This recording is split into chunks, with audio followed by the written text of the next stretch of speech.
And I must say, it feels good to be back home. And I am overjoyed to finally set my feet again in this hallowed ground, where I used to stand and speak before you, but this time it is different. This time I came back to honor and extend my sincerest appreciation to each and every one of you.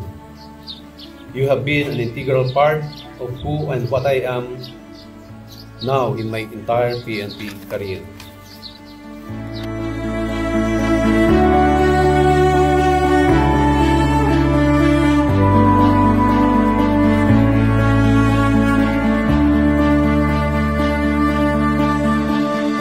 Thank you for being part of my journey as a police officer and for rallying with me as I fulfill my duty in the service of God, country, and people.